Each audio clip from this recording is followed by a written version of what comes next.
Harus dipijang berdiri. Ada wah, nggak ada. Ainun Fatina. Hadirah Ustazah.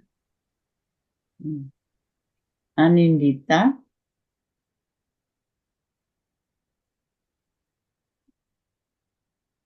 Asa Fadila. Hadirah Ustazah. Ayu Rahayu. Hadirah Ustazah. Dewi Putriani.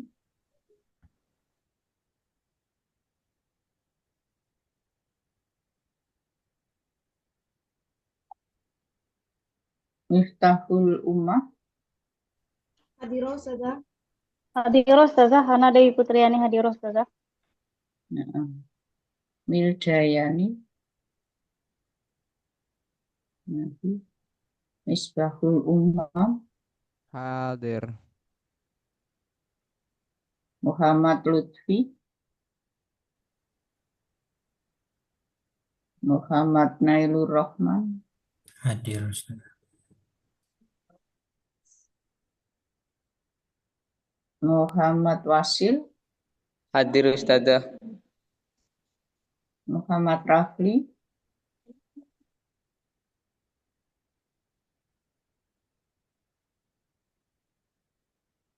Rafli hadir. Nur Ainun. Hadir Ustazah. Rena. Nanti Rehat. Rihat.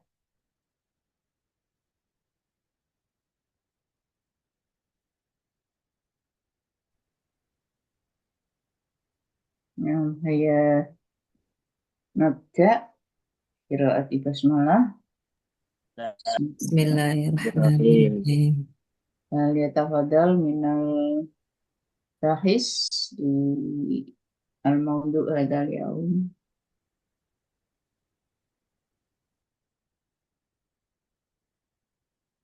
Prinsip etika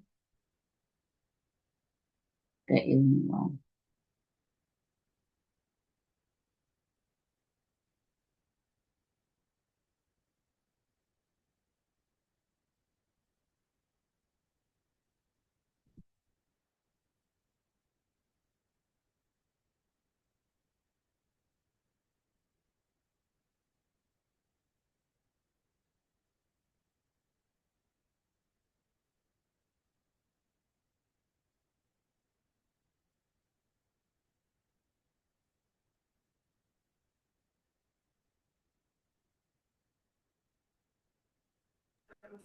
Baik, bismillahirrahmanirrahim. Assalamualaikum warahmatullahi wabarakatuh. Waalaikumsalam Warahmatullahi wabarakatuh. Sore ini saya Safadila dan Ustazah Ayu Rahayu akan menjelaskan prinsip etika keilmuan dan penerapannya dalam pengembangan ilmu, penelitian, penulisan, dan publikasi karya ilmiah.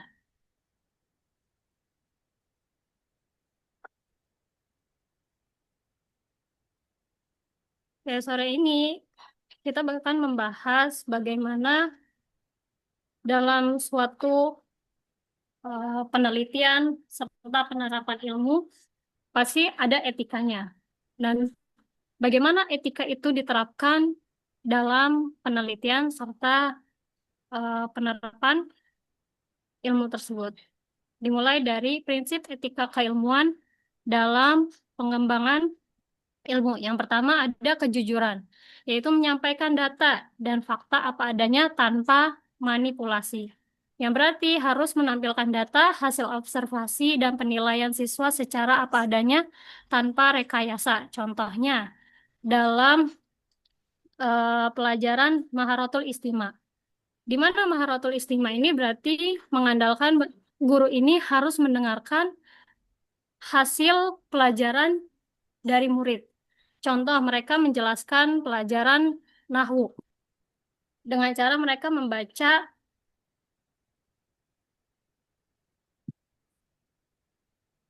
mereka membaca teks sesuai kemampuan mereka. Di situ guru tidak boleh memberikan hasil berupa nilai, tapi harus memberikan hasil dengan penjelasan dari kemampuan murid tersebut. Contohnya, misalkan seorang guru tidak mengubah nilai istima atau menyimak siswa agar terlihat bagus di laporan, tetapi menuliskannya sesuai hasil tes. Misalnya, jika kemampuan menyimak siswa itu rendah, maka guru harus memberikan hasil yang selaras, tidak boleh melebih-lebihkan dengan sebab mungkin guru tersebut dekat dengan murid tersebut. Yang kedua ada objektivitas, menghindari bias dan prasangka dalam penelitian serta analisis. Dengan tujuan menghindari penilaian kemampuan siswa dengan contoh lainnya yaitu guru dekat dengan siswa. Sebenarnya si siswa ini cukup lemah dalam pelajaran tersebut, tapi nilainya ditinggikan dengan alasan guru tersebut dekat dengan si murid. Contoh lainnya, itu dalam Maharotul Kalam. Guru tidak boleh menilai berdasarkan kedekatan pribadi atau latar belakang siswa, tetapi menggunakan penilaian yang jelas, misalnya sesuai nahwu sorof, kelancaran berbicara, serta kosakata. Yang dimana dalam pembelajaran bahasa Arab di Indonesia ini, setiap murid memiliki latar belakang yang berbeda-beda. Ada yang sebelumnya sudah belajar tentang bahasa Arab dan sebelumnya juga sudah mempelajari. Yang dimana di fase selanjutnya pasti mereka tidak semuanya bisa memahami pelajaran yang disampaikan oleh guru. Yang ketiga, ada integritas, yaitu konsistensi dalam ucapan, pikiran, dan tindakan ilmiah. Yang berarti menjaga keselarasan antara ucapan, tindakan, dan nilai ilmiah yang diyakini dalam praktik pembelajaran. Contohnya, guru bahasa Arab yang mengajarkan nilai-nilai amanah dan sidik dari ayat atau hadis juga menunjukkan sikap tersebut dalam keseharian. Misalnya datang tepat waktu, menepati janji tugas, dan tidak melakukan plagiarisme dalam penulisan karya ilmiah atau bahan ajar. Jadi di integritas ini lebih mengutamakan nilai-nilai dalam pembelajaran Al-Quran. Di mana kan Al-Quran sudah menjelaskan bagaimana adab terhadap ini, bagaimana cara menghadapi yang lebih muda atau yang lebih tua. Nah, di situ guru perannya adalah untuk menjelaskan serta memberitahukan cara penerapan ilmu-ilmu Al-Quran dalam keseharian. Yang keempat ada tanggung jawab, yaitu menjaga dampak positif ilmu bagi masyarakat, yang artinya menanggung konsekuensi ilmiah dan sosial dari kegiatan pembelajaran atau penelitian. Contoh, ketika menyusun bahan ajar bahasa Arab, guru memastikan teks dan contoh kalimat tidak mengandung unsur diskriminatif atau kekerasan simbolik.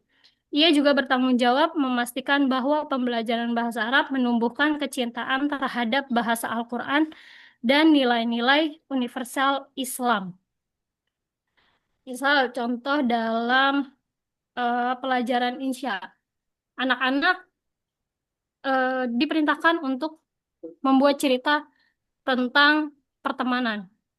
Dari situ guru harus memeriksa ulang apakah ada kalimat yang menyudutkan temannya ataukah ada kalimat yang kurang baik untuk dibaca karena dari hasil tulisan mereka ini.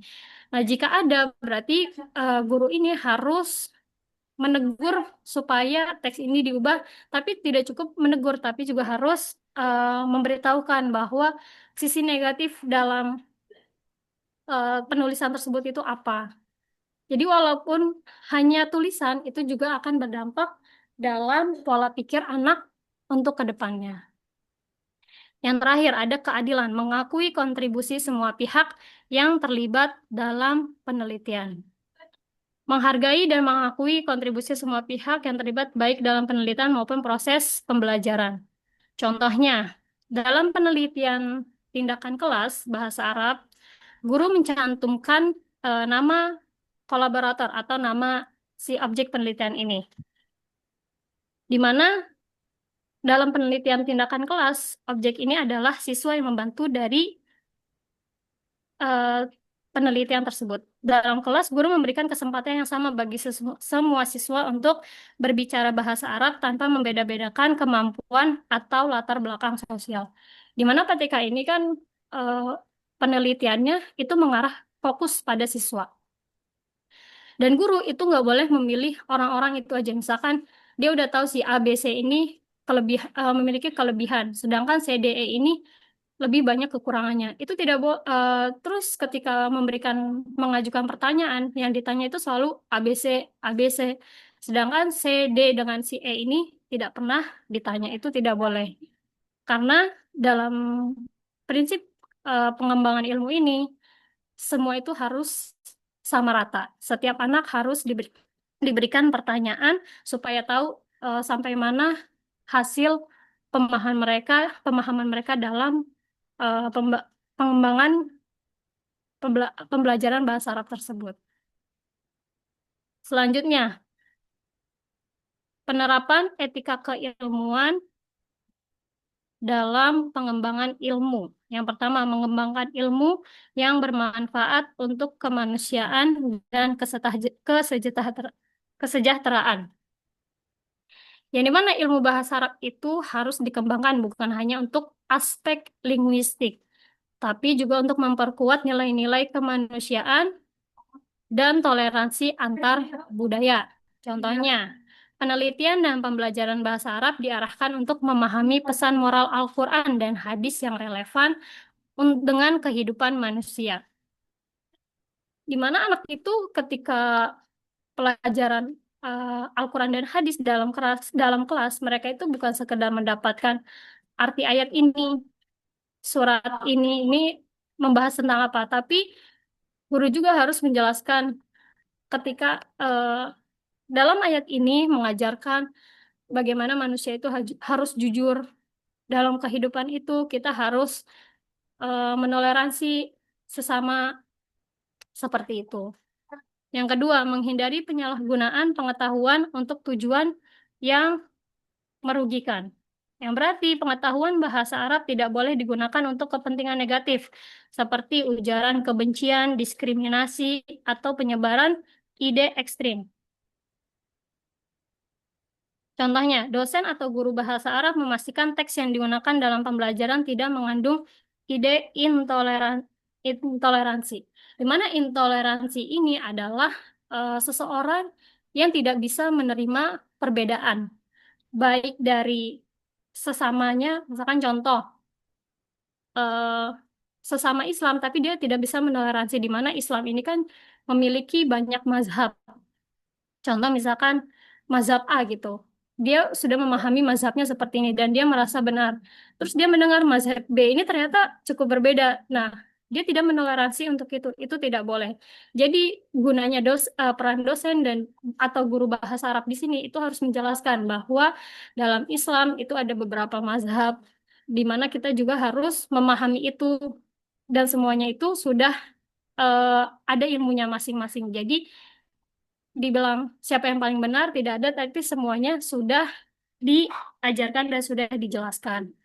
Jika dan begitu pun mereka juga harus kita ajarkan bagaimana caranya menoleransi kepada agama lain. Selanjutnya,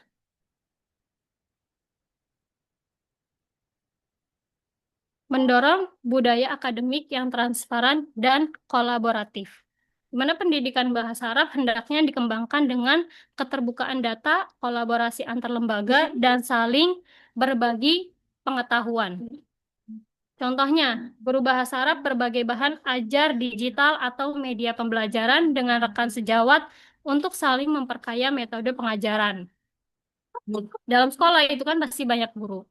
Setiap guru belum tentu semuanya paham bagaimana cara menyusun media pembelajaran atau bahan ajar digital. Berarti dari beberapa guru yang sudah paham ini, itu harus terbuka. Contoh misalkan seminggu sekali mengadakan diskusi untuk guru-guru yang belum paham bagaimana cara menyusun media pembelajaran atau bahan ajar digital. Supaya setiap kelas itu bisa merasakan, bukan hanya setiap kelas dan setiap pelajaran itu bisa merasakan bagaimana pembelajaran menggunakan bahan ajar digital.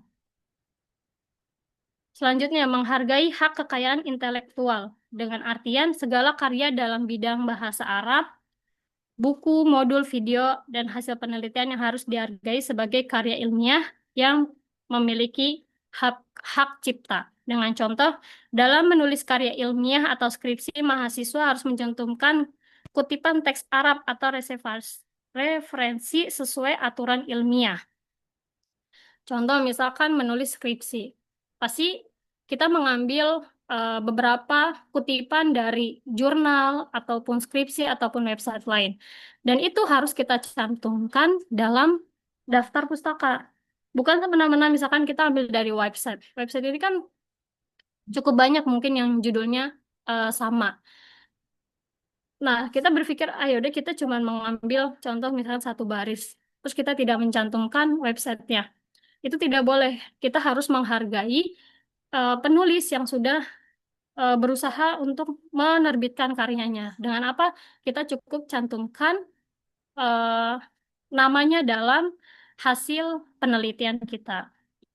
Seperti itu. Yang terakhir ada menjaga reputasi dan kredibilitas keilmuan, yang artinya para akademisi Para akademisi dan pendidik bahasa Arab harus menjaga nama baik bidang ilmunya melalui perilaku ilmiah dan kejujuran akademik serta mutu riset yang baik. Dengan contoh karya ilmiah, buku ajar atau bahan pembelajaran disusun dengan sumber ilmiah yang sah, tidak asal terjemahan tanpa verifikasi. Kita bikin buku ajar bahasa Arab yang membahas contoh tentang nahwu sorof. Kita hanya memberikan hasil itu sesuai pemahaman kita. Nah, sebenarnya kan hasil pemahaman ini kita itu mungkin menurut orang lain akan benar. Tapi lebih benar lagi kalau misalkan kita mencantumkan beberapa sumber seperti buku ataupun jurnal yang membahas dari penelitian kita ini. Jadi walaupun kita membuat buku, itu juga harus mencantumkan daftar pustaka atau dari buku mana atau jurnal mana kita mempelajari hasil penelitian kita ini. Selanjutnya,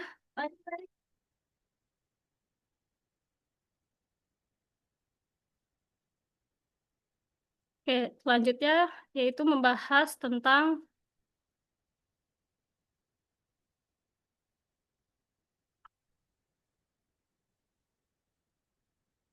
dalam sebuah penelitian ilmiah seharusnya seorang peneliti menerapkan prinsip-prinsip dalam etika penelitian.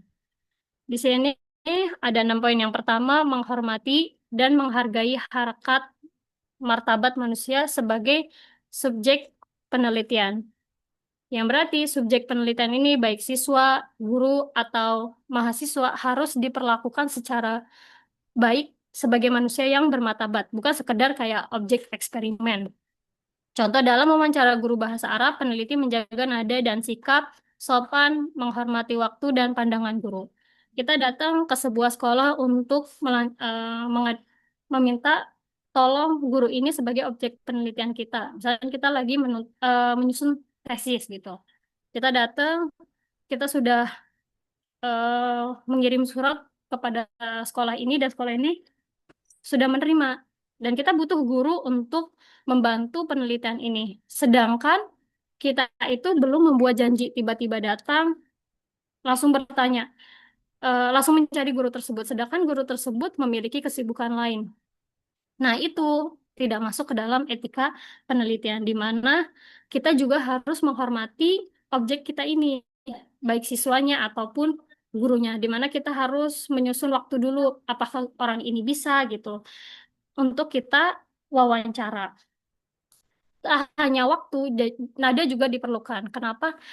Karena nada bicara dalam wawancara ini itu menentukan kepuasan objek itu dalam memberikan jawaban. Kalau misalkan kita bertanya dengan nada yang kurang baik, maka objek ini pun akan kayak saya kurang serak, bahasanya kayak saya kurang serak kepada yang memberikan pertanyaan dalam wawancara ini. Akhirnya si objek ini tidak akan memberikan hasil yang memuaskan, dan itu akan memperlambat waktu penelitian.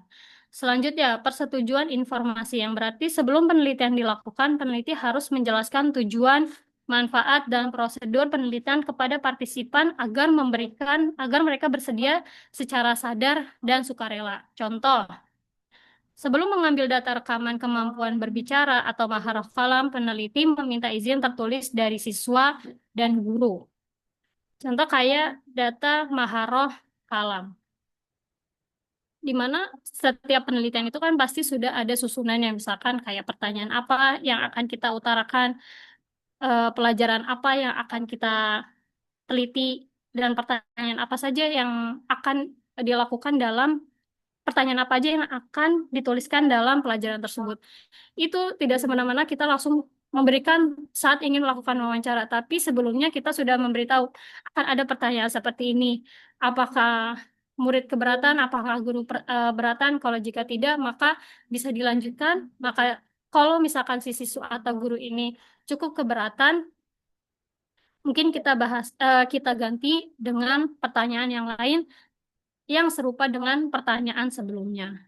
Selanjutnya, kerahasiaan dan privasi, di mana data dan identitas partisipan penelitian harus dijaga agar tidak disalahgunakan. Contohnya, dalam laporan penelitian maharah kitabah siswa, peneliti tidak mencantumkan nama siswa secara lengkap, cukup menggunakan kode seperti siswa A atau responden 1. Dalam penelitian apapun, dengan pembahasan apapun, mau maharah kitabah, kalam, dan yang lainnya, kita tidak boleh mencantumkan nama dari si objek tersebut. Dikhawatirkan apa? Misalkan hasilnya, contoh kita itu menjelaskan hasil dari maharah kitabah si anak ini, di mana mungkin maharah kitabahnya ini cukup kurang. Nah, berarti secara tidak langsung kita ini mempublikasikan kalau anak anak atas nama ini di sekolah ini dia memiliki kekurangan dari dalam mata pelajaran maharah kitabah. Itu tidak boleh. Kita harus menjaga kemampuan setiap anak, baik kemampuannya ataupun privasi lainnya dalam penelitian. Selanjutnya, memegang prinsip keadilan, yang mana peneliti harus memperlakukan semua partisipan secara adil, tanpa diskriminasi berdasarkan kemampuan, jenis kelamin, atau latar belakang sosial. Contohnya, peneliti tidak hanya memilih siswa yang pintar saja untuk menunjukkan hasil penelitian yang bagus.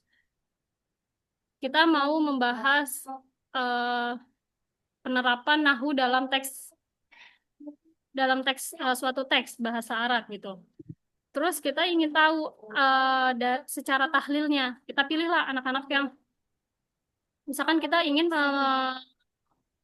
meneliti kelas A gitu. Dari kelas A ini kita udah tahu anak-anak yang pintar yang mana aja. Misalkan anak B, C, sama D gitu.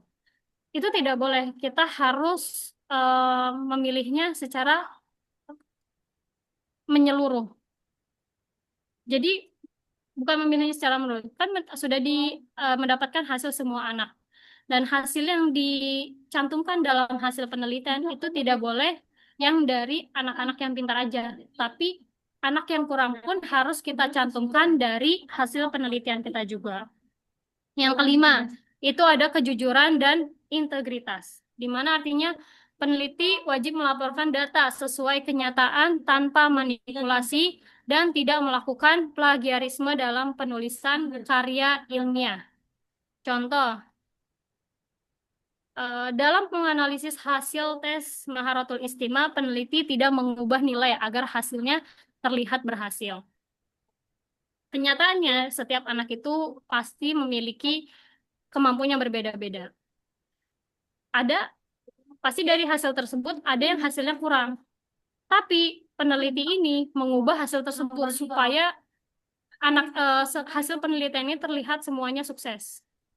Contoh, kurang lebih contohnya itu dalam metode kuantitatif kayak gitu. Dimana kan semuanya itu terlihat dari hasil data eh, kemampuan setiap anak.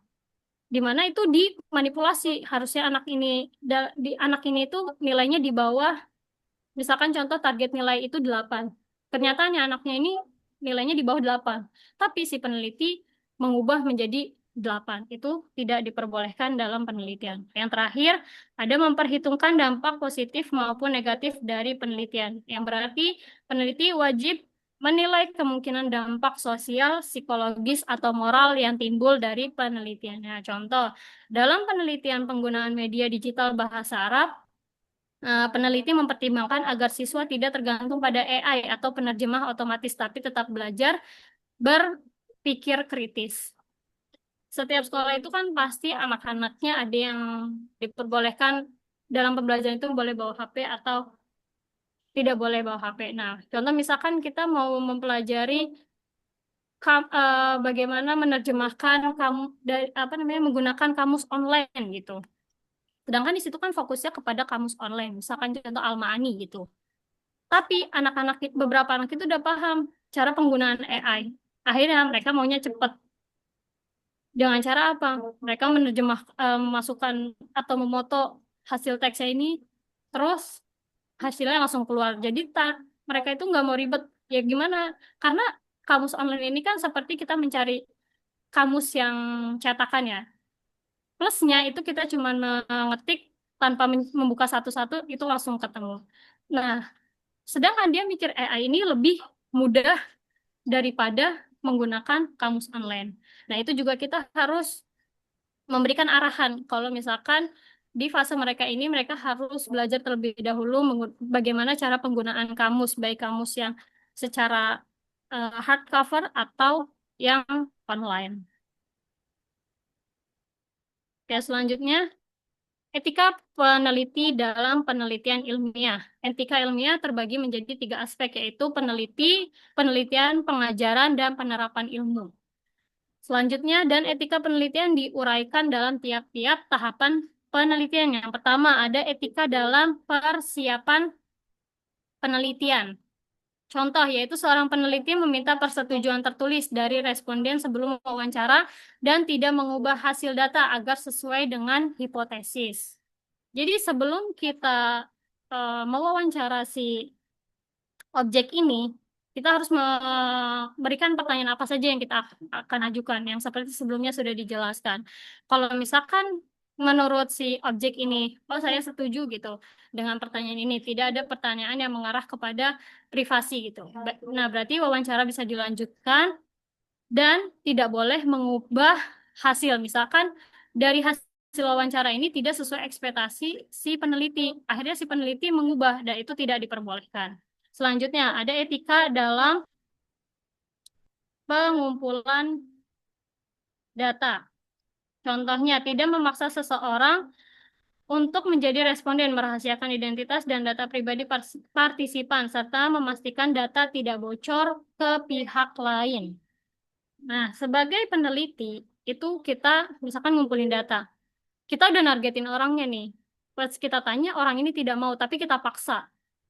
Dengan paksaan ini, mungkin contohnya, dengan paksaan ini dia tetap tidak mau. Nah, akhirnya peneliti tetap menggunakan namanya dengan hasil dia memanipulasi sendiri sesuai penglihatan si peneliti ini. Itu tidak diperbolehkan. Selanjutnya ada etika dalam pengolahan data. Contohnya menyajikan data apa adanya, tidak mengubah hasil untuk mendukung hipotesis tertentu dan melaporkan semua temuan secara objektif.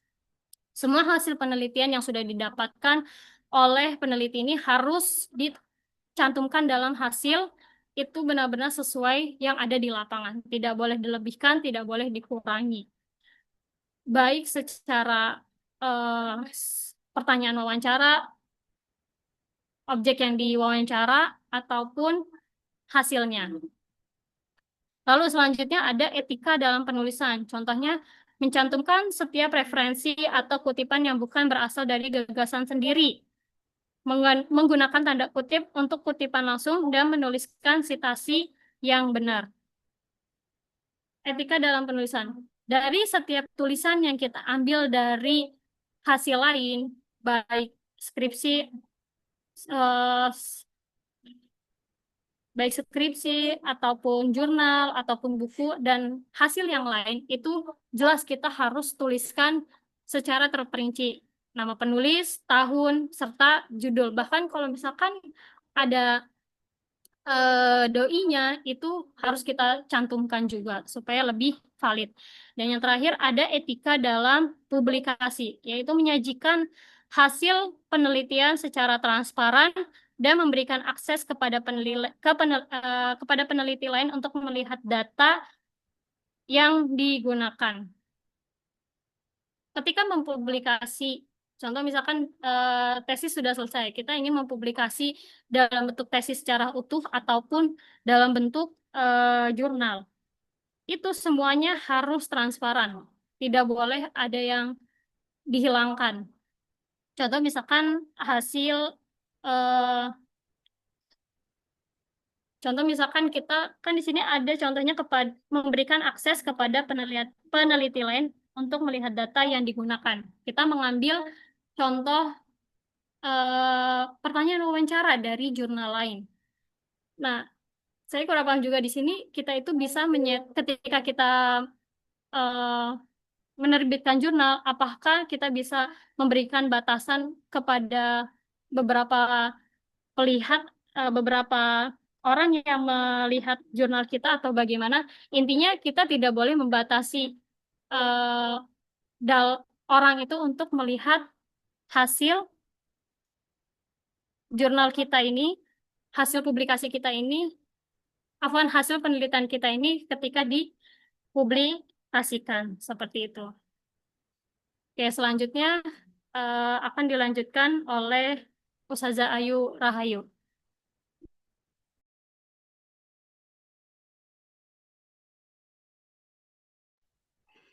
Baik, saya akan melanjutkan penjelasan dari Ustazah Asa mengenai prinsip-prinsip penulisan karya ilmiah. Yang pertama yaitu ada kejujuran dalam penulisan.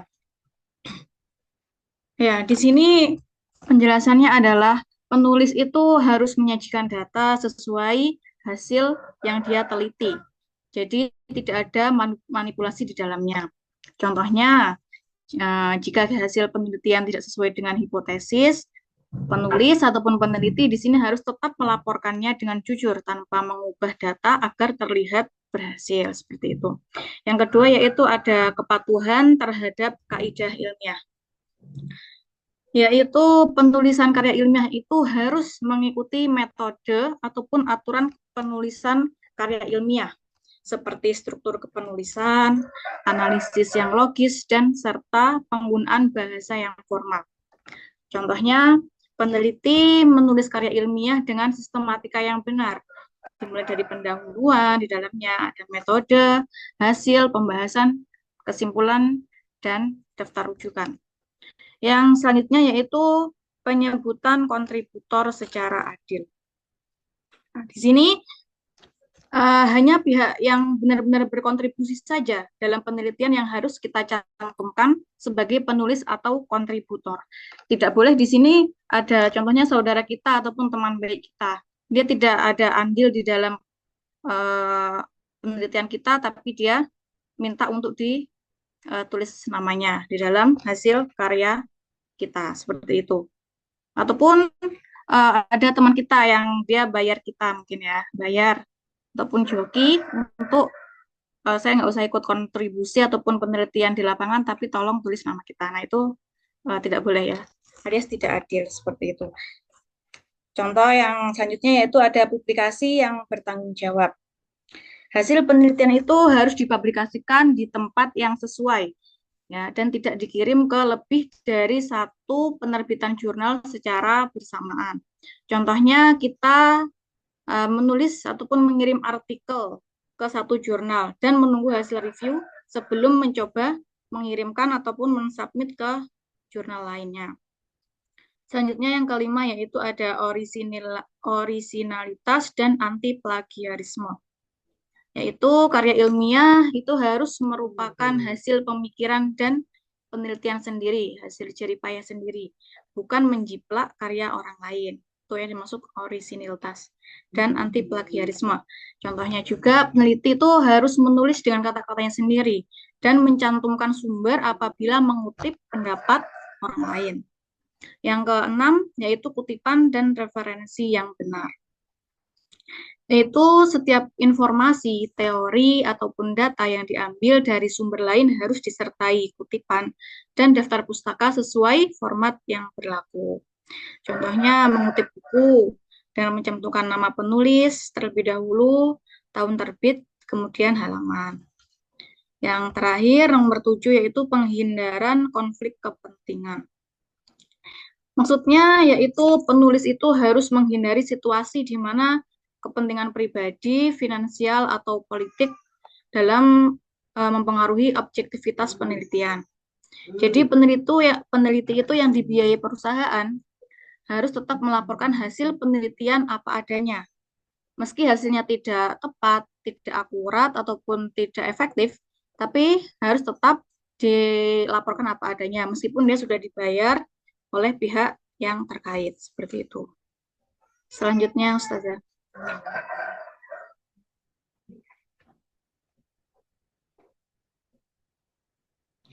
Yang selanjutnya yaitu etika penelitian menurut para ahli. Di sini kita mencantumkan ada 6 para ahli yang memaparkan mengenai etika penelitian. Yang pertama ada Resnick, Freeman, Mayer, Hukem, and Childress, Saunders, Lewis, dan Thornhill, dan terakhir Noto Atmojo. Yang pertama ada Resnick. Ya, beliau berpendapat bahwasanya etika penelitian itu adalah pedoman moral yang membantu peneliti dalam membuat keputusan yang benar dan menghindari tindakan yang salah selama penelitian. Contohnya, seorang peneliti itu tidak boleh memalsukan data agar hasil penelitian terlihat sempurna atau sesuai harapan peneliti. Tapi ia harus melaporkan hasil apa adanya meskipun tidak sesuai dengan hipotesis.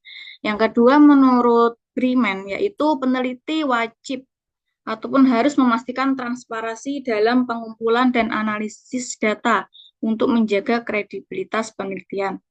Contohnya di sini saat peneliti perilaku konsumen ya ataupun siswa, peneliti harus menjelaskan metode pengumpulan datanya dulu.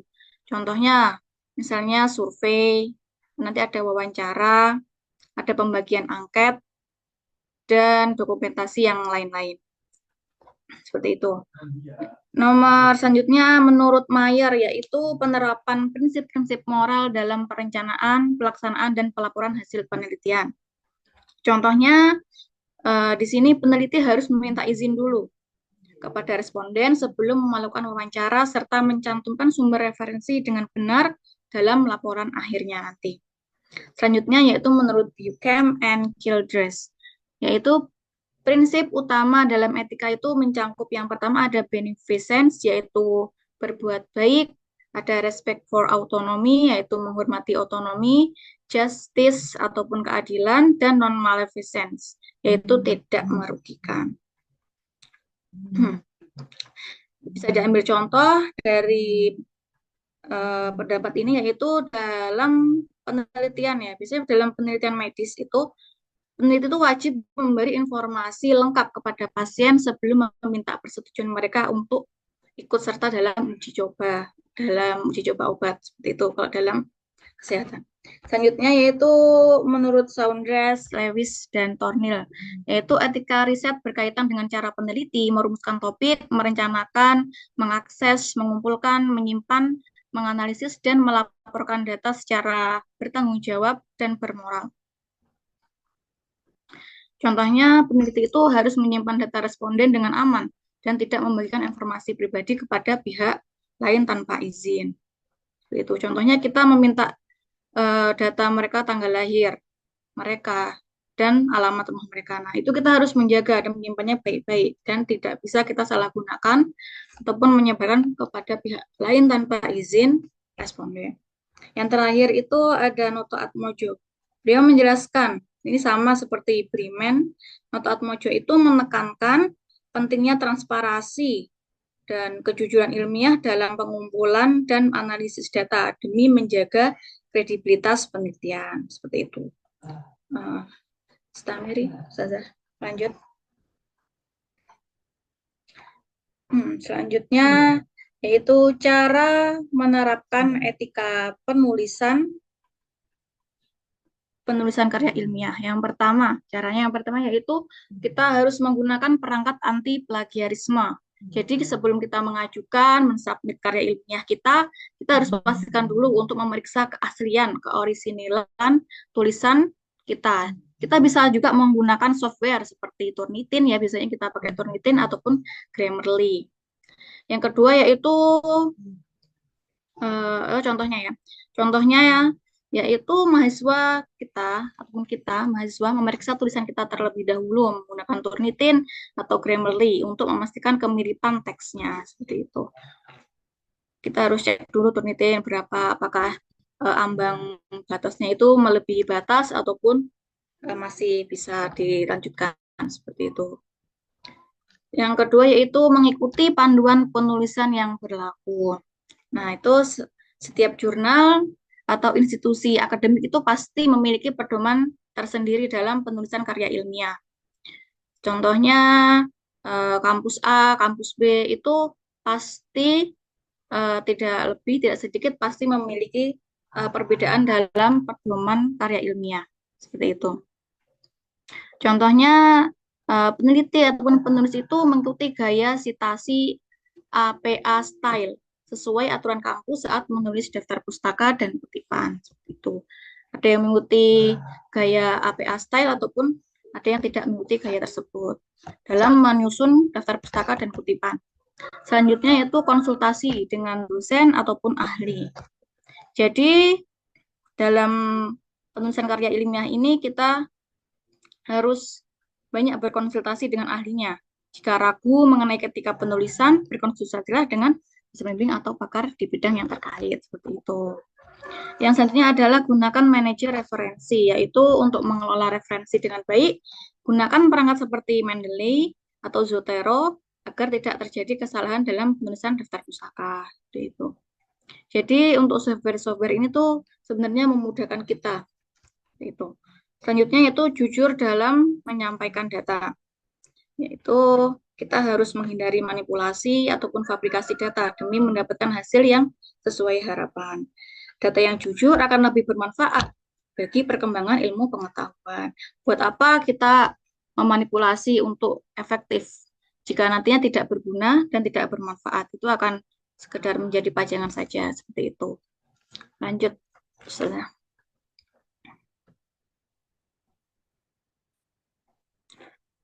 Selanjutnya yaitu penerapan etika dalam publikasi karya ilmiah.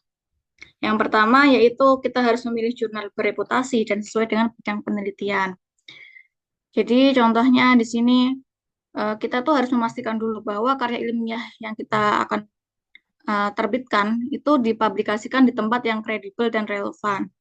Tuh contohnya seorang peneliti itu di bidang bahasa Arab contohnya sebaiknya mengirimkan manuskripnya ke jurnal terindeks Scopus ataupun Web of Science dan yang terfokus pada bidang yang di-submit tersebut. Jadi bukan dia mengirim jurnal yang tidak jelas reputasinya ataupun berfokus kepada bidang lain yang tidak sesuai dengan bidangnya. Yang kedua yaitu menghindari publikasi ganda ataupun duplicate submission. Yaitu penulis ataupun peneliti itu tidak boleh mengirimkan naskah yang sama, yang lebih dari satu jurnal secara bersamaan, seperti yang tadi sudah dijelaskan, yaitu ketika kita mau menunggu review jurnal kita, belum selesai, tapi kita sudah review, mengirimkan jurnal kita ke pihak publikasi lainnya, nanti akan terjadi duplicate submission ini. Yang ketiga yaitu menginformasikan konflik of interest secara terbuka. Jadi penulis itu harus mengungkapkan dulu segala potensi konflik kepentingannya, baik finansial maupun pribadi yang dapat mempengaruhi hasil penelitiannya. Seperti itu. Yang nomor selanjutnya itu menanggapi reviewer dengan profesional dan objektif. Nah, peneliti itu harus menghormati proses peer review dan menanggapi masukan dari reviewer dengan jujur dan tepat waktu. Tuh, yang selanjutnya menyediakan data pendukung untuk verifikasi jika diminta. Jadi peneliti itu, penulis harus bersedia memberikan akses terhadap data penelitiannya, penelitian yang mentah ataupun yang belum diolah, atau metode yang digunakan jika diminta oleh pihak jurnal ataupun pembaca untuk memastikan penelitiannya itu dapat diverifikasi dan diperiksa ulang. Jadi kita harus terbuka dalam hal ini. Selanjutnya saja. Nah, ini ada pelanggaran etika dalam penelitian ilmiah. Nah, ini yang banyak terjadi dan kemungkinan besar bisa terjadi kepada kita jika kita tidak memperhatikannya. Yang pertama ada fabrikasi. Apa sih itu fabrikasi? Fabrikasi itu adalah suatu tindakan kecurangan dalam penelitian di mana peneliti mengarang data, hasil analisis, atau informasi yang disajikan dalam penelitiannya. Contohnya saja peneliti itu mengarang hasil data dari survei yang sebenarnya tidak pernah dilakukan. Dia hanya mengarang saja, tidak pernah melakukannya, dan lalu memasukkannya ke dalam laporannya. Yang kedua yaitu ada falsifikasi ataupun tindakan kecurangan dalam penelitian, di mana peneliti mengubah atau mengaburkan data hasil analisis yang disajikan dalam penelitiannya. Contohnya, seorang peneliti itu menghapus beberapa data eksperimen yang tidak mendukung kesimpulan yang diinginkan, kemudian memanipulasi grafik untuk menunjukkan hasil yang berbeda. Yang ketiga yaitu ada plagiarisme. Tentu saja kita sudah tahu ya tentang plagiarisme itu, yaitu suatu tindakan kecurangan dalam penelitian di mana peneliti melakukan penjiplakan tanpa melakukan kutipan, menjatuhkan kutipan, itu pengambilan karya, tulisan, pendapat, pemikiran, dan sebagainya dari orang lain dan menjadikannya seolah-olah itu karya kita, tulisan kita, dan pendapat kita, dan pemikiran kita sendiri. Tuh. Yang keempat yaitu konflik kepentingan, yaitu situasi di mana seorang peneliti memiliki kepentingan pribadi, terutama terkait saja pendanaan yang dapat mempengaruhi objektivitas atau integritas penelitinya.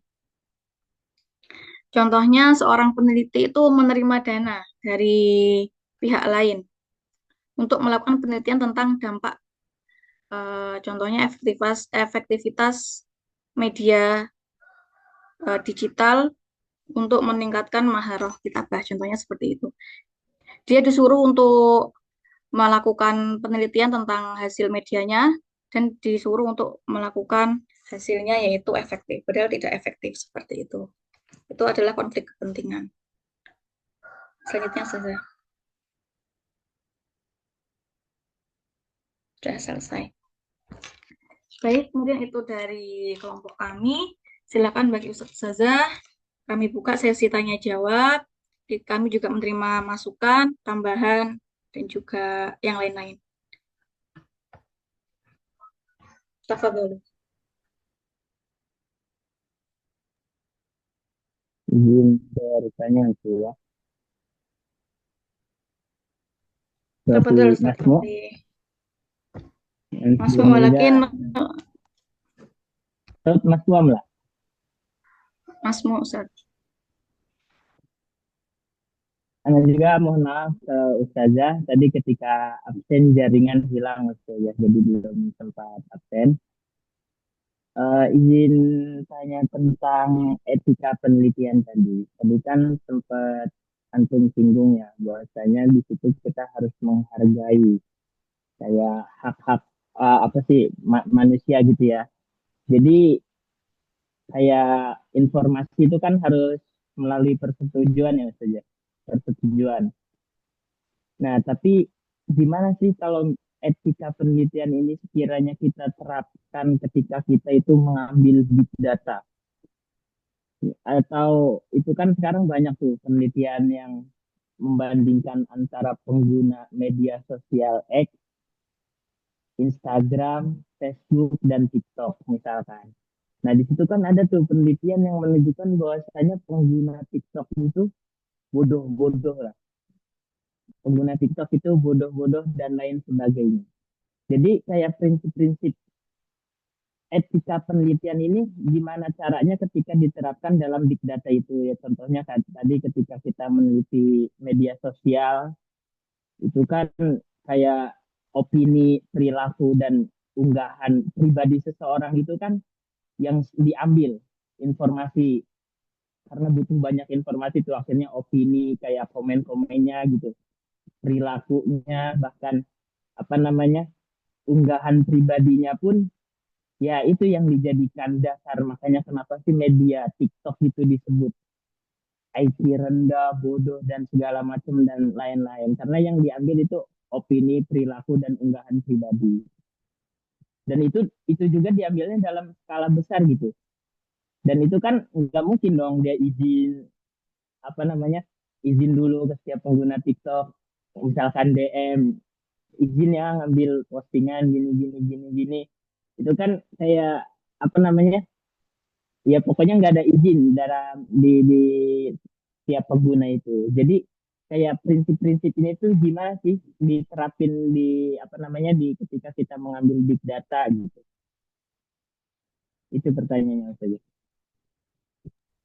Baik, terima kasih Ustadz Rafli. Mungkin saya jawab sedikit ya. Bagaimana mengenai penerapan itu, prinsip-prinsip ataupun etika, ketika kita mengambil penelitian seperti sekarang ini ya, contohnya di media sosial itu ya. Ya, kita ketahui sekarang itu banyak orang-orang itu yang mungkin ya ngawur ya seperti itu. Kita bisa katakan seperti itu. Mereka hanya, apalagi di era digital seperti ini, orang-orang itu bebas melakukan apa saja sesuai dengan ketikan mereka. Seperti itu. Biasanya kalau dalam bersosial media itu ya, itu emang banyak sekali yang tiba-tiba mencomot-mencomot itu ya tanpa menyantumkan eh, menyantumkan sumbernya. Nah, itu sebenarnya salah sebenarnya. Biasanya yang benar itu ketika kita contohnya men-stitch. Biasanya kan bahasa kita kan kalau TikTok itu kan ada stitch ya. Nah, kita men-stitch-nya, kita harus cantumkan siapa itu. Usernya siapa, sebenarnya dari siapa. Seperti itu. Biasanya kalau seperti itu dia katakan akurat dan itu juga merupakan izin juga sebenarnya. Dicantumkan nama usernya seperti itu. Tidak hanya menyantumkan komenan-komenan saja, tapi juga mencantumkan user yang tadi itu. Seperti itu kurang lebih. Kalau di era Nah, sekarang seperti tapi itu kita cantumkan. ini Ustazah, Gimana sih? kalau misalkan di stitch itu kan, ya otomatis kalau hasilnya negatif, oh dia komen begini-begini, perilakunya begini-begini, karena itu kan penelitiannya big data. Kita meneliti itu kayak pengguna X, pengguna TikTok, dan pengguna apa Instagram itu kan kita otomatis big data ya, ngambil datanya itu skala besar. Jadi nggak cuma satu video, dua video, tapi ya di situ dari opini pribadi mereka ketika di komentar itu, kemudian dari perilaku atau di postingan-postingan mereka itu. Makanya kan disebutkan bahwasanya media TikTok itu buat orang yang ber-IQ rendah, itu kan ada tuh. Sempat ramai juga ber-IQ rendah.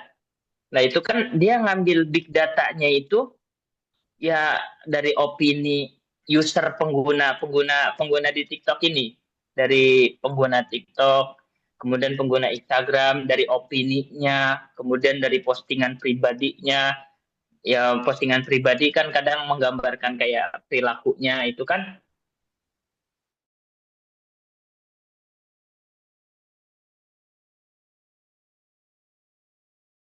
Penelitian kan ada izin gitu ya, izin pengambilan informasi gitu. Tapi dalam big data ini itu kira-kira etika penelitian ini gimana cara menerapkannya? Itu kan nanti penelitiannya akhirnya, oh pengguna Instagram itu IQ-nya lebih tinggi daripada pengguna TikTok dan lain sebagainya. Itu kira-kira etika penelitian ini di situ tuh gimana cara kita menerapkannya di situ? Karena kan emang data opini segala macam ya nggak mungkin dong izin dari misalkan kita meneliti pengguna TikTok, ya paling ya dari opininya itu, dari komen-komennya dan lain sebagainya. Gitu saja. Baik, mungkin Saudara Asa mau memberikan Cara tanggapannya. menyeluruh gitu ya Ustadz. Bukan kayak satu akun atau dua akun, tapi kayak secara menyeluruh. Seperti Iya, itu. betul. Ya, jadi Big Berarti data. ini pada penggunaan aplikasi TikTok bagaimana, Facebook bagaimana, Instagram bagaimana ya.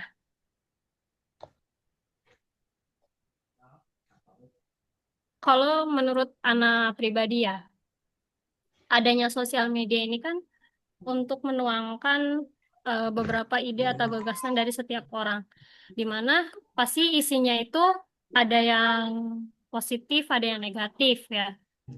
Nah, memang kebetulan sekarang ini yang lebih tren itu kan TikTok daripada Instagram. Dan isinya pun berbagai macam gitu. Nah, ini arahnya ketika kita ingin meneliti yaitu dengan tema perbedaan pengguna TikTok, Instagram, dan Facebook contoh gitu ya. Terus kita eh, menjelaskan karena ini kan sebenarnya secara menyeluruh ya. Jadi kalau kita mau DM pihak TikToknya pun mungkin kayaknya sih enggak ya. Jadi kayak langsung kita secara menyeluruh aja misalkan pengguna TikTok ini secara negatifnya ini, secara positifnya ini, begitupun Instagram. Tapi kalau misalkan kita ambil contoh, baru kita harus misalkan ngambil contohnya ini dari satu akun, berarti kita harus DM si orang ini.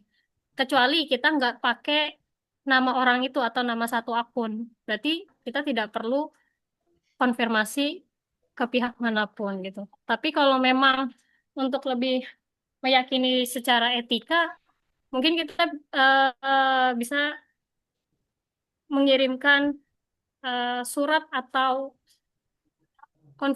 meminta konfirmasi kepada pihak TikTok ataupun Instagram ya, karena kan setiap akun sosial media ini kan pasti sudah dipegang oleh setiap negara kayak gitu. Tambahan Menurut juga Anda, mungkin sekarang ya, tambahan saja mungkin sekarang kita juga bisa melakukan konfirmasi seperti itu melalui unggahan kita. Contohnya kita mengambil data-data tersebut, kita melakukan suatu apa bahasanya itu pengumuman lewat sosial media juga bahwasanya kita mengambil suatu sampel dari komentar-komentar ataupun unggahan-unggahan yang sudah diunggah seperti itu saja sebenarnya. Jadi seperti pengumuman secara online gitu saja sebenarnya mungkin. Mungkin ada tambahan dari Ustazah ataupun Ustadz yang lainnya mengenai hal ini. Apa Ustaz? Nah, tafadhali Ustazah Dewi. Ana cuma ingin penegasan aja dari Ustaz Rafli. Fokus pertanyaannya mohon diulang lagi Ustaz. Ana juga ragu ini fokus pertanyaan kemana.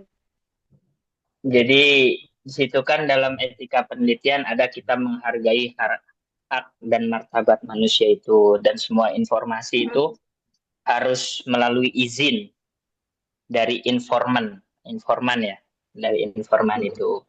Nah, dalam penelitian big data itu kan apa namanya, dia meneliti dalam skala besar, dan terkadang itu kayak opini pribadi, postingan pribadi, bahkan ya perilaku pribadi itu yang dijadikan sampel atau yang dijadikan apa namanya ya buat diambil datanya itu. Nah, jadi ketika di situ gimana etika penelitian yang tadi Ana sebutkan itu dapat diterapkan di penelitian yang seperti itu.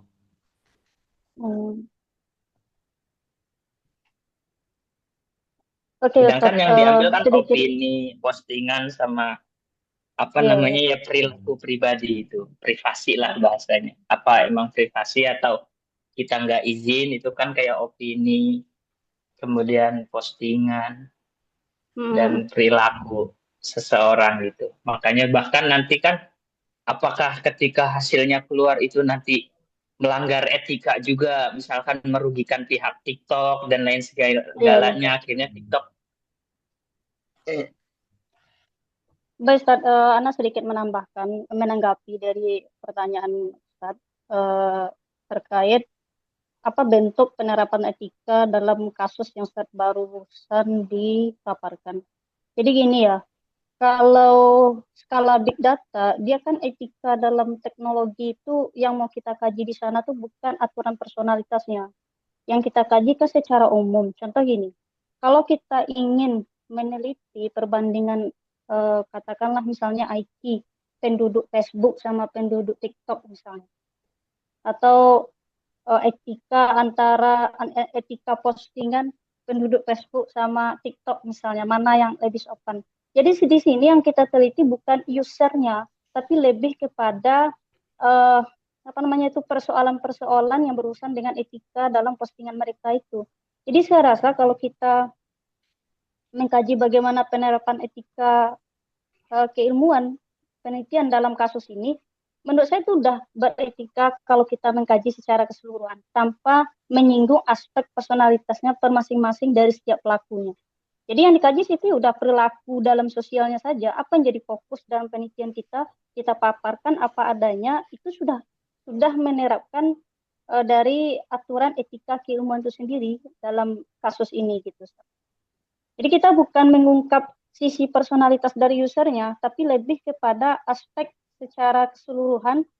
Misalnya kalau tadi kita membandingkan antara IQ-nya berdasarkan postingan masyarakat Facebook itu sama masyarakat TikTok begini misalnya kan.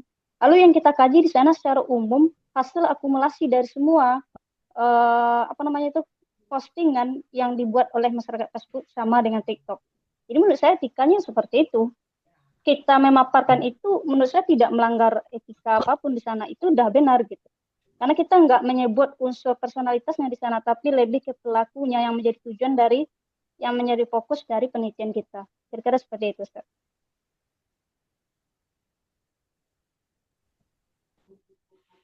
Gimana Ustadz Rafli, tambahan dari Ustazah Dewi? Adakah feedback lagi? Nah, itu Ataupun kan dari apakah Ustazah yang ketika lain tuh? ya mungkin tambahan dulu dari Ustadz Misbah atau Ustadz Rihat, Ustadz siapa lagi? Ahlan. Tafadhalu. Atau mungkin gini, Ustaz Raffi, izin nambah sedikit ya. Kalaupun Ya. harus tentang satu akun gitu atau harus tentang nama atau lokasi gitu bisa dibuat anonim gitu. Jadi menghilangkan semua informasi yang bisa mengidentifikasi seseorang gitu mungkin. Kemudian juga bisa dibuat apa ya dalam bentuk agregat. Agregat itu jadi mengelompokkan banyak hal menjadi satu kesatuan, misalkan kayak tren kata kunci gitu. Jadi nggak apa ya, nggak menjurus ke satu orang tertentu atau satu komunitas tertentu. Dan di setiap platform itu ada apa ya, semacam aturan privasi. Jadi mungkin itu bisa dibaca dulu sejauh mana kita bisa eh, apa ya, menggunakan privasi orang gitu mungkin. Jadi kalau kiranya tidak apa namanya, tidak melanggar itu tadi, kebijakan privasi itu tadi, ya saya rasa sah-sah saja untuk dilakukan.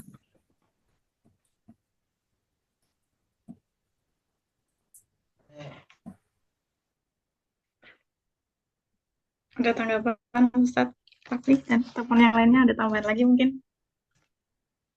Mungkin saya nambah Ustazah. Maaf Ustazah. Tadi kan yang ditanyakan terkait dengan privasi penulis TikTok ya. Selama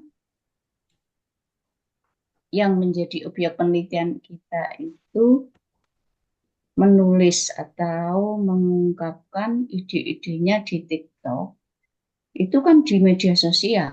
Dia berarti sudah mengikhlaskan atau mensosialisasikan ide-idenya itu di sana. Kalau kita memakai data-data dari beliau-beliau itu, ya saya kira kita tidak perlu izin kan? Ya, tidak perlu izin secara pribadi. Ya, kalaupun mau izin secara pribadi ya itu tidak apa-apa, ya lebih bagus ya. Tapi kalau tidak, saya kira tidak apa-apa karena sesuatu yang sudah di-share di media sosial itu sudah menjadi milik umum begitu. Dan menjadi milik umum, kita juga sebagai pelanggan dari TikTok itu kan juga berhak untuk memanfaatkan data-data yang ada di sana. Ya, cuma ya kita harus menuliskan sumber yang kita peroleh itu dari pengguna TikTok. Saya pikir untuk namanya nggak perlu disebutkan. Saya kira itu saja. Jadi apa sih yang akan kita gunakan? Ya mungkin analisis wacana apa begitu ya, yang mungkin berkaitan dengan pengguna TikTok ya. Untuk pembelajaran bahasa Arab mungkin ada juga ya pengguna TikTok yang meng-share memaparkan pendapat atau ide-idenya di sana tentang cara mengajar anak, tentang teknik-teknik tertentu. Ya, mungkin ada juga yang mungkin saya tidak mengikuti 100% atau maksimal gitu ya media sosial itu. Hanya yang mampir di beranda saja yang kadang-kadang sempat terlihat. Ya mungkin gitu Ustazah. Bisa dilanjutkan dengan tema yang lain. Iya, syukur Ustazah atas tambahannya seperti itu. Jadi Ustaz Raffi semoga bisa dipahami dan ini ya membantu.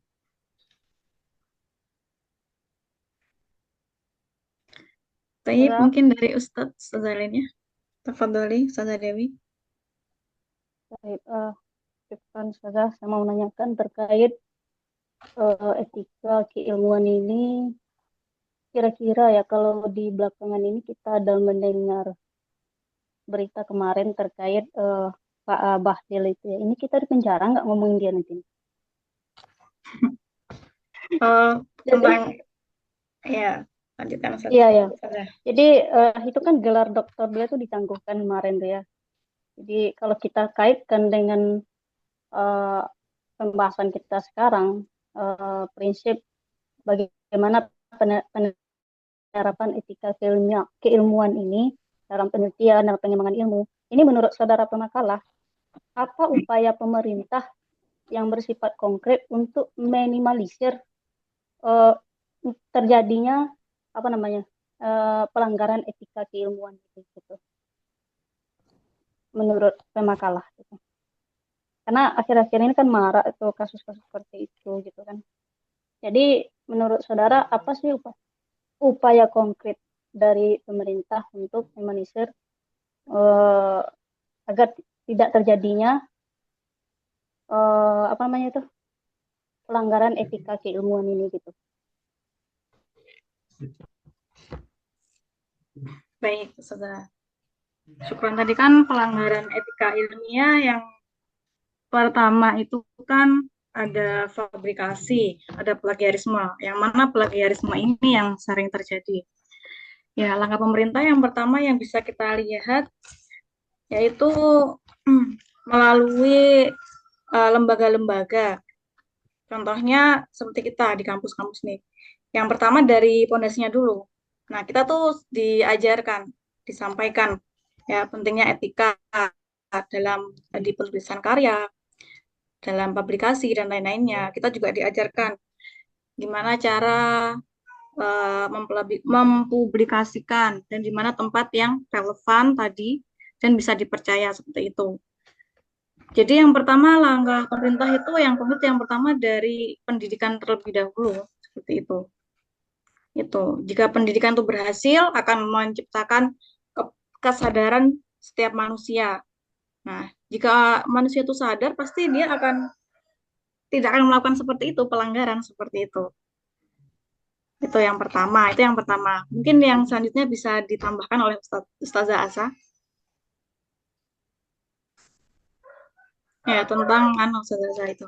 Pertanyaannya tadi tentang gimana upaya konkret pemerintah untuk meminimalisir pelanggaran dalam etika keilmuan. Seperti itu.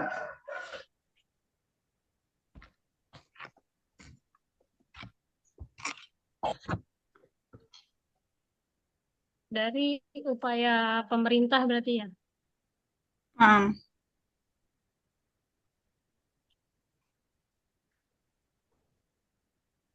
Sebenarnya kan kalau dari penelitian ya, penelitian ini kan datangnya bahasanya kayak kecilnya ini kan dari sebuah universitas ya. Di mana berarti semua itu sudah kayak divalidasi, baik secara wawancara ataupun hasilnya dan segala macamnya. Kalau dilanjutkan ke dalam ranah pemerintahan, eh, ini Anda belum dapat sumbernya ya, tapi kalau misalkan diperhatikan, berarti kalau sudah sampai ranah pemerintah, berarti penjelasan atau hasil penelitiannya ini eh, sudah melanggar beberapa etika atau beberapa aturan. Contoh misalkan eh, kita membahas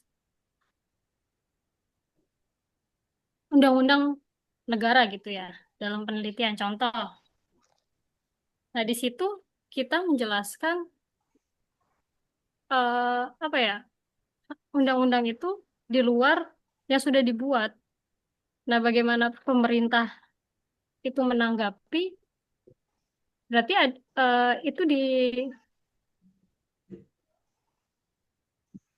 oleh si peneliti ini dengan cara dia harus menjelaskan dari mana sumber yang ia dapatkan. Nah, tapi kalau lebih lanjutnya dari pemerintah, Ana belum tahu ya. Maksudnya khawatir yang Ana sebutkan ini salah, mungkin Ana pegang dulu biar dilanjutkan ke pertanyaan lain. Coba mau dicari dulu. Karena maksudnya kalau sampai Oh, ke iya. ranah pemerintah ini kan cukup serius ya permasalahannya. Jadi Oke, khawatir baik, salah Ustazah.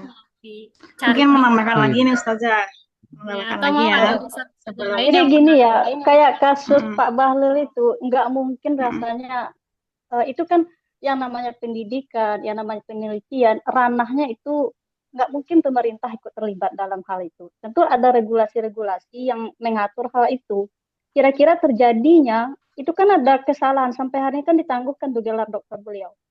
Jadi makanya saya tanya apa sih upaya konkret dalam hal ini untuk eh, pelanggaran etika keilmuan itu apa sih upaya pemerintah supaya pelanggaran etika keilmuan itu bisa diminimalisir karena adanya pelanggaran etika keilmuan itu salah satu dampaknya itu karena adanya pelanggaran kemarin tuh Pak Balik sampai ini kalau nggak salah saya itu ditangguhkan gelar dokternya nggak mungkin Oke, dalam hal ini Ustazah. pemerintah nggak punya regulasi jadi apa sih upaya konkret pemerintah kira-kira Ustazah Ustazah Oke, ingin baik. menambahkan boleh? Ustazah Oke, pengen tafadhol. menambahkan. Misbah sebetulnya mau menambahkan. Oke, terima kasih. Tafadhol. Eh, ini kan pertanyaannya bagaimana pemerintah solusi untuk meminimalisir pelanggaran terkait dengan etika keilmuan. Banyak sih kasus-kasus seperti mungkin ada ijazah palsu atau gimana atau mungkin Hmm. karya ilmiah yang diplagiasi. Sebenarnya pemerintah itu sudah mengeluarkan peraturan dari Badan Riset dan Inovasi Nasional, ada Permendiknas nomor 17 tahun 2010 tentang pencegahan dan penanggulangan plagiarisme di perguruan tinggi. Juga ada peraturan Menteri Riset Teknologi dan Pendidikan nomor 44 tahun 2015 tentang standar nasional pendidikan tinggi. Juga ada kode etik peneliti BRIN 2022 mengatur kewajiban peneliti untuk menjaga integritas. Itu sebenarnya sudah diterapkan oleh pemerintah untuk mengatasi hal tersebut. Cuman eh, dalam penerapan di lapangan tidak semudah yang kita eh, apa namanya kita bayangkan. Eh, jadi pemerintah sudah menyiapkan, cuman mungkin solusi yang lebih konkret lagi, pemerintah harus menyediakan lembaga etik atau lembaga komisi akademik di perguruan tinggi semuanya, baik di negeri maupun di swasta. Nah, dengan adanya komisi etik atau dewan etik, maka itu termasuk salah satu untuk mengontrol terjadinya penyalahgunaan dalam etika keilmuan. Begitu pula dengan pemanfaatan teknologi untuk deteksi pelanggaran. Sebenarnya saya pribadi sih juga sangat mengkritisi bagaimana sih sebenarnya pemerintah itu menyediakan teknologi untuk mengecek plagiasi. Soalnya meskipun kita sudah punya apa namanya di eh, Turnitin AI, baik itu cek plagiasi, kemudian ada nama lain seperti Grammarly dan sebagainya. Ternyata itu kan tidak menjamin itu terdeteksi, tidak terdeteksi di Turnitinnya kampus. Kita tidak punya akses ke situ. Sehingga apa? Jadi meskipun kita memparafrase kalimat tertentu, paragraf tertentu, ternyata ujung-ujungnya ketika dicek di Turnitin kampus, ternyata tetap aja terkena plagiasi. Kadang kita mengerjakan sendiri, berasal dari ide kita sendiri menulis sebuah paragraf. Ternyata meskipun itu adalah hasil dari ide kita, ternyata ketika kita cek di Turnitin kampus pun tetap terdeteksi. Nah, itu mungkin usulan saya untuk pemerintah harus disediakan teknologi yang mudah diakses oleh mahasiswa sehingga tidak hanya kampus tertentu atau orang-orang tertentu yang memiliki akses Turnitin kampus. Cu- Kita sebenarnya sudah punya kampus yang sudah grade-nya sudah bagus, mungkin dari pihak kampus untuk menyediakan akses untuk mengecek paragraf atau ide-ide kita agar dalam mengembangkan hasil karya kita itu lebih berkembang. Jadi tidak hanya berkutat masalah parafrase dan lain sebagainya. Dan yang terakhir dari pemerintah untuk mengatasi masalah tersebut, penyalahgunaan dari etika keilmuan ya harus disiapkan atau diselenggarakan beberapa pembinaan keilmuan. Contoh, pemerintah melakukan beberapa kegiatan workshop dan sosialisasi etika penelitian. Yang kedua, mungkin bisa ada integrasi materi etika akademik dalam kurikulum. Mungkin yang terakhir bisa pelatihan penulisan ilmiah dan sitasi untuk menghindari plagiarisme. Intinya harus diperbanyak pelatihan-pelatihan atau workshop-workshop. Dan yang terakhir, kalau misalnya seseorang tersebut tetap melakukan pelanggaran, tentunya pemerintah kan punya sanksi akademik dan hukum. Misalnya ketika dia sudah di wisuda S3, ternyata di kemudian hari karya ilmiahnya itu terkena plagiasi, sudah terbukti, maka bisa dicabut gelarnya itu. Dicopot. Iya, bisa dicabut gelarnya tersebut, kemudian ada eh, sanksi pemecatan atau pencabutan hak penelitian. Yang terakhir dari pemerintah mungkin harus ada kolaborasi dengan institusi ilmiah dan internasional. Saya kira cukup itu ya. Barangkali bisa ditambahkan dengan yang lainnya. Syukran, Ustazah. Syukran Syukran, Ustadz Ustaz. Umar. Mungkin tanggapan lagi dari Ustazah Dewi ataupun yang lainnya. Iya, iya.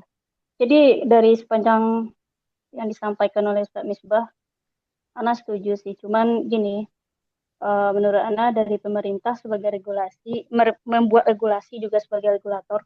Tapi di lain sisi, kalau kita lihat dalam beberapa aspek kepentingan, khusus dalam persoalan politik, dalam hal ini menurut saya pemerintah terkadang juga menjadi bagian yang apa ya, kalau tidak keberatan kita bilang mendukung terkadang gitu. Karena ada beberapa kasus tuh para politik, para ahli politik itu mengambil gelar-gelar doktoral yang kampusnya nggak jelas segala macam itu kan ada tuh. Jadi dalam ini kadang-kadang sanksinya nggak terlalu tegas dalam proses dinamika ilmiah ini gitu. Jadi kita memang sepanjang yang disampaikan Ustaz Misbah tadi itu benar kiranya bahwa pemerintah sudah mengeluarkan regulasi-regulasi yang mendukung untuk meminimalisir mungkin agar tidak terjadinya pelanggaran etika keilmuan. Kan hanya itu Ustaz. Makasih Ustaz.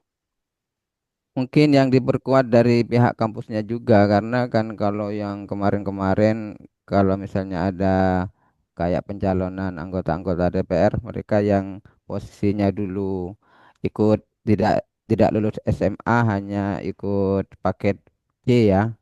Dia itu setelah mencalonkan ujung-ujungnya dia punya apa ijazah S1 gitu ya. Atau yang sudah S1 ternyata dia untuk apa namanya untuk menaikkan jabatannya dia tiba-tiba punya ijazah S2. Itu kan pihak kampusnya juga harus benar-benar diperketat apalagi kampus di bawah naungan negeri atau kayak UGM gitu ya. Itu bener ndak ijazahnya?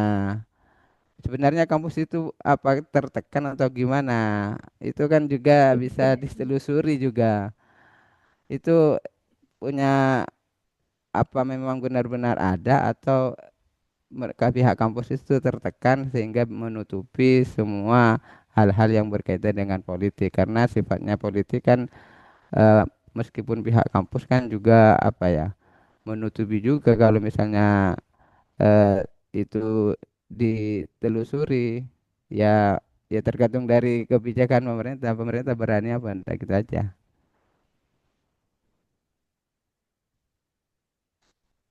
Baik, Ustaz. Syukur atas tambahannya. Intinya dari yang akhir itu adalah kebijakan ya, mengenai kebijakan dan ketegasan saja dari pemerintah. Pemerintah sudah melakukan penindakan, pencegahan, tapi yang akhir harus ditegaskan lagi antara keduanya. Seperti itu, agar tidak terjadi lagi kasus seperti yang telah disebutkan Ustazah Dewi tadi. Seperti itu. Baik, mungkin ada tambahan lagi tadi Ustadz, sudah? Yakfi, insya Allah. Yakfi, Yakfi, baik. Lanjut. Anas pamit Ustaz. Oh, baik. Tafadhalu.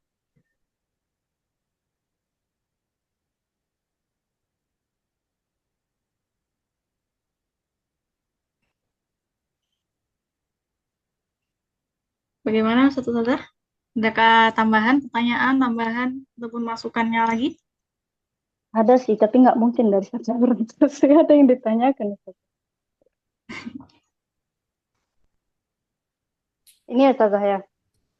Kita sebagai guru misalnya pada saat anak mendaftar di suatu sekolah misalnya kan. Jadi biasanya kalau untuk murid baru itu kan kadang-kadang ada pengelompokan itu berdasarkan hasil rapor siswa itu dikelompokkan. Pengelompokan seperti ini sehingga nanti kita pengelompokan ini kita dasarkan nanti untuk kelas A, kelas B. Beda lagi bentuk perlakuannya nanti. Apakah ini juga termasuk dalam pelanggaran etika keilmuan dalam proses pembelajaran? Cara-cara seperti ini. Karena kalau kita bicara prinsip, tadi ada kan prinsip keadilan itu. Di mana seharusnya semua siswa mendapatkan perlakuan dan proses yang sama kalau kita kaji dalam proses pembelajaran. Apakah dengan cara seperti itu seorang guru atau katakanlah lembaga tersebut melanggar prinsip daripada etika keilmuan itu sendiri? Kira-kira. Baik. Dalam hal ini tadi, dalam etika keilmuan tadi kan dalam ranah penelitian, di mana yang dimaksud keadilan di situ adalah persamaan treatment gitu. Contohnya kita wawancara antara murid yang satu ke murid yang lain itu harus sama dari segi nada bicara, mungkin pertanyaan, instrumennya seperti itu. Kalau untuk mengenai pengelompokan ketika pendaftaran tadi, menurut saya sendiri itu karena kepentingan lain, ya. Contohnya nanti untuk proses pembelajaran lebih mudah seperti itu. Dikelompokkan berdasarkan tadi itu mungkin ada yang eh, apa namanya ranking-ranking seperti itu kan nanti bakal memudahkan seperti itu. Contohnya kelas yang eh, anak yang rankingnya baik 1 sampai 3 ditaruh di kelas A, yang rankingnya dia atas itu 4 sampai selanjutnya itu di kelas B. Nah, itu sebenarnya untuk ini aja sebenarnya memudahkan nanti ketika proses pembelajaran seperti itu. Jadi nanti guru kan bisa menyesuaikan kalau di kelas ini kita bisa agak lebih menggunakan metode apa seperti itu. Contohnya, contohnya project based learning di kelas A karena dia di dalamnya ada anak-anak yang eh, tadi itu yang mungkin ranking pertama. Jadi bisa diajak kerjasama. Mungkin seperti itu. Di kelas B mungkin pakai kooperatif dulu deh seperti itu karena ya itu tadi asasnya ataupun landasannya. Mungkin seperti itu yang saya tanggap ya mengenai keadilan tadi.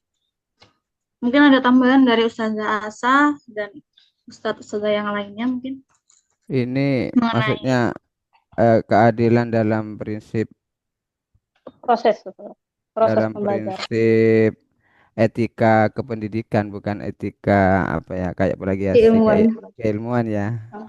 nama. Ya, jadi mungkin ini kaitannya dengan psikologi anak atau psikologi akademik itu sendiri. Jadi kalau kita mengacu pada pengelompokan itu sih ada pro kontranya juga. Kalau kita mengacu pada ada kelas unggulan, ada kelas yang di bawah unggulan, sebenarnya dari segi penggunaan metode media dan lain sebagainya itu memudahkan guru. Kita menggunakan metode tertentu di kelas unggulan itu kita memperlakukan di kelas yang bukan unggulan itu juga pengaruhnya beda juga. Kalau di kelas unggulan mungkin lebih cepat dia pakai metode ini, media ini. Tapi kalau ketika diterapkan di yang bukan unggulan itu tidak seperti yang di kelas unggulan. Jadi memang ada pro kontra untuk meningkatkan mutu. Mungkin eh, di sekolah itu tidak apa-apa diterapkan kelas unggulan karena untuk membedakan mana yang anak yang antusiasnya tinggi atau yang apa namanya gaya belajarnya itu lebih bagus dari yang kelas sebelah. Itu menurut saya sih tidak apa-apa menurut saya karena kalau mungkin psikologi pendidikan mungkin itu kurang pas karena harus tidak boleh ada perbedaan. Tapi menurut saya karena gaya belajar siswa itu anak berbeda-beda, ya kita klasifikasikan mana yang anak yang memiliki potensi yang daya kognitifnya itu lebih cepat, mungkin kita itu menyesuaikan dengan keadaan siswa itu sendiri sehingga metode kemudian model kita terapkan sesuai dengan kondisi kelas itu sendiri. Saya kira itu, Ustaz. Tayyip, syukur atas tambahannya Ustaz Salma. Gimana Ustaz Dewi? Cukup, Ustaz. Tayyip, Yakwi. Mungkin bisa dicukupkan satu saja? Ingin menambahkan Ustaz. Tayyip, tafadholi. Kalau tadi pertanyaan Ustazah Dewi, jika kalau misalnya siswa baru itu dikelompokkan menjadi kelas A, B, itu tidak otomatis itu melanggar etika keilmuan ya menurut saya. Selama dilakukan secara objektif dan transparan serta adil. Kemudian juga kita bisa melihat dalam pengelompokannya itu, kalau misalnya berdasar abjad itu pengelompokan mungkin bisa bersifat teknis ya dan netral, eh, menilai kemampuan ataupun derajat siswa, tidak ada pelanggaran prinsip keadilan di situ. Kemudian kalau dikelompokkan berdasarkan eh, jarak rumah juga itu masih etis. Kemudian juga kalau dikelompokkan berdasarkan minat dan jurusan, nah itu wajar. Tapi kalau di sini yang melanggar, di mana kalau dia dikelompokkan berdasarkan nilai, eh, apa namanya, kemudian dikelompokkan juga berdasarkan status sosial dan ekonomi. Ini dah termasuk diskriminasi dan penyalahgunaan wewenang guru. Ini bertentangan dengan etika keilmuan dan profesionalisme seorang guru. Jadi menurut saya seperti itu, Ustazah. Tayyip, syukur atas tambahannya Ustazah. Jadi ini saja izin sedikit ini. Itu kan tadi Betul. kalau kita memisahkan dari segi nilai misalkan ada di satu kelas gitu ya, itu kita campurlah kemampuannya. Ada yang kemampuannya, ada yang pintar, ada yang sedang, ada yang tertinggal. Nah, sedangkan yang tertinggal ini, dia itu selalu tertinggal. Misalkan yang lainnya store, yang ini enggak store, karena kemampuan akademiknya itu rendah. Kalau misalkan dia seandainya disamain di situ, nanti bisa bikin dia down. Oh, kok saya nggak bisa-bisa, itu yang lain pada nyetor, saya nggak pernah nyetor, misalkan begitu. Itu kan ngaruh juga ke psikologi. Akhirnya di situ kita pisahkan orang yang kemampuannya tinggi dengan yang kemampuannya tinggi itu supaya apa? Supaya si anak ini tidak tertinggal pelajaran. Nah, itu kira-kira gimana? Maksudnya apakah itu masih melanggar norma? Kita kan Ustazah Ainun disindir kalau apa kita lihat dari nilainya. Sedangkan tujuan kita itu bahkan menciptakan keadilan itu sendiri. Adilnya gimana? Biar di kelas itu mereka apa namanya ya diadilin, misalkan yang kemampuannya rendah sama yang rendah itu ya tujuannya biar nggak minder, biar nggak ketinggalan pelajaran. Kalau misalkan di satu kelas itu nanti akhirnya yang lain sudah bisa tapi dia belum, otomatis kan apalagi kita dikejar target materi itu bertambah bertambah bertambah, apakah nanti itu yang dinamakan keadilan seperti itu, yang mana si anak ini ada beberapa anak yang tertinggal. Sedangkan kalau kita berdasarkan nilai yang kemampuannya tinggi itu kita pisahkan, oh akhirnya dia seterata lah jadinya, nggak ketinggalan pelajaran dan lain-lain, dan tujuannya pun untuk keadilan. Itu kira-kira gimana? Baik. Jadi menanggapi sedikit, adil itu nggak harus sama ya. Adil itu nggak harus sama, tapi adil itu harus memberikan sesuatu sesuai dengan porsinya seperti itu. Sehingga nanti hasil akhirnya itu akan memberikan suatu kepuasan ya, seperti itu. Jadi menurut ya tadi sudah dijelaskan ya dan ditanggapi, kalau untuk yang mengelompokkan siswa ataupun murid sesuai dengan kemampuan dan tadi itu ya nilai ataupun ranking itu sebenarnya tuh ada yang menanggapi tidak apa-apa karena itu untuk memudahkan ya, memudahkan proses pembelajaran ke depannya tadi. Contohnya dari segi psikolog anaknya, psikologis anaknya nanti. Ya, itu kan juga berdampak nanti. Kalau dia dikumpulkan dengan teman-teman yang mungkin tadi setara mungkin ya, itu dia merasa enjoy seperti itu. Bisa saja seperti itu, ada yang merasa enjoy. Gitu. Ada juga mungkin anak yang nggak mau disetarain seperti itu, maunya yang mungkin lebih tinggi biar dapat ilmu lebih. Yes, itu berbeda-beda. Tapi umumnya ataupun kebanyakan inginnya sih yang setara tadi seperti itu. Tuh, dan ini kayaknya itu tidak melanggar yang dimaksudkan keadilan seperti itu. Adil kan nggak harus sama tadi ya, gitu. Seperti itu menurut pandangan saya. Mungkin ada tambahan lagi dari Ustazah tadi. Ya, mungkin tema kita sudah beralih ini ya dari penelitian ke pembelajaran ya. Proses pembelajaran. Jadi keadilan dalam penelitian atau penulisan karya ilmiah ke keadilan dalam proses pembelajaran ini sudah pernah kita bahas di minggu keberapa itu ya, lupa saya. Ya itu. Jadi memang kita kadang simalakama ya mau mengelompokkan anak berdasarkan kemampuan. Kalau berdasarkan ekonomi, strata ekonomi jelas ya kita tidak pernah ya dan tidak akan gitu ya.